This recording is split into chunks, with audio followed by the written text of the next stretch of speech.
Hi everyone, my name is Memo, this is my channel Houseplanty Goodness, and essentially this is a place that I like to geek out about all things to do with plants or tropical houseplants. So if this is something you enjoy, stick around. Hopefully this is a video that you'll find entertaining or maybe informative as well. So if you do like this video, actually do drop a comment or a like down below. It lets me know that you're liking the kind of content, and as a new YouTube content creator, it does really help because it means that I can bring out more videos like these ones, and these are the ones that you guys seem to like. Also, if you're really kind of getting into your houseplants, if you've got your own houseplant collection and you like watching content like this, because I really do, then do consider subscribing down below. I'll bring out content like this about 2 to 3 times each week, basically. So that way you can get notified whenever I bring out some new content. And it's nice, we're building a bit of a community here. People are asking questions, people are having discussions in the comments, and it's nice. Everybody's kind of helping everybody out. But to today's topic, let me just bring the plant that I want to be talking about. One sec. So this is the Begonia Brevirimosa, subspecies exotica. So I've talked about this begonia once before on my channel and also on my Instagram. And since then, it got very, very long and leggy in terms of a vine. It eventually snapped off when I moved properties and came here. So guess what I did? I then chopped off the other part of it and tried to propagate it. I think one of them is still surviving. I made the mistake of putting it into a propagation box that was way too hot and way too humid, and it pretty much cooked most of my cuttings. I think there's one that's still hanging on for dear life. But yeah, let's talk about this one though, because you might be able to see that cut at the top there has released the apical dominance. So essentially I have got more than 2 or 3 leaves coming up on 1, 2, 3, 4, 5 nodes for now, and then the other 2 are just about ready to sprout. So again, I've got another video about releasing apical dominance on my channel. Go and check that out because it's really important if you want to make a plant a lot bushier. And actually I'm liking the structure of this plant a lot more now. And let's talk again about the beauty that is the leaves of this begonia. And normally they tend to look like angel wings, but obviously they're moving towards the light. But you can see part of the reasons why everybody wants this plant is because it is very, very, very pink.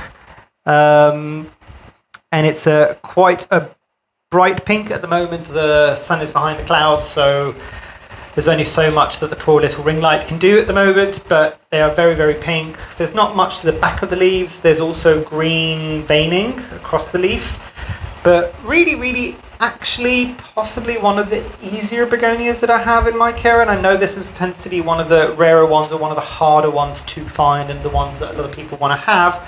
But it does have a very similar growth pattern to cane begonias, and I'm not sure, it might be a cane begonia. I don't remember when I was doing my research when I first got it, if it is a cane begonia, but if it is, generally speaking, cane begonias, unlike rhizomatous, I think is the other one, which is a lot of the Begonia rex plants, cane begonias tend to be a bit hardier and a bit easier to grow. So this is, in my care, has been quite good. I've always had it in a plant room, so it's always had a decent level of humidity. This was near a south-facing window. It crisped up a bit when it was in the previous property. Now it's been moved back a bit. It's doing a lot better. But really, really quite a lovely, lovely plant. And I don't know whether or not you might be able to see on that leaf there, you can see some husks that are flying all over the place. I've mentioned on previous videos that I always like to release predatory insects, especially around now, the beginning of spring, especially when I've got a room full of plants. I will let them do the heavy lifting for me when it comes to some of the pest control. And I'll just kind of stay on top of anything else that might arise. But yeah, Begonia rex vine. I've got it in a clear plastic pot because I wanted to see the roots and I was a bit paranoid. There's a bit of algae growing on the inside, but doesn't worry me too much at the moment. I can see the roots. And in terms of watering, like most other begonia, don't let it fully dry out if you can. Water it just before it goes fully dry, and again use a moisture meter. If you let it dry out, those roots are very, very fine. They're very hair-like roots.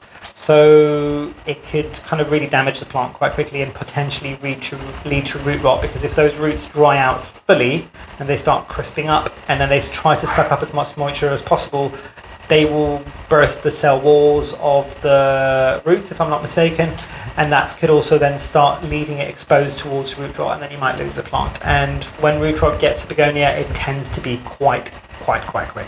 So bear that in mind. But yeah, good bit of fertilizing for this one.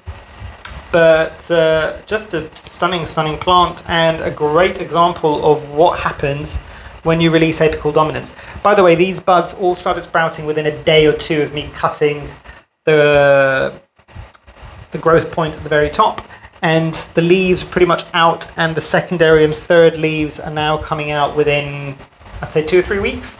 But the first leaves started appearing within the first week. It was fast. So bear that in mind. But yeah, just a bit of an update on the Begonia Brevirimosa subspecies exotica. If you've got any questions, comments, as always, drop them down below. I'd love to have that conversation with you. I hope you've enjoyed. Hopefully I shall see you here soon, and have a great rest of the day. Thanks. Bye.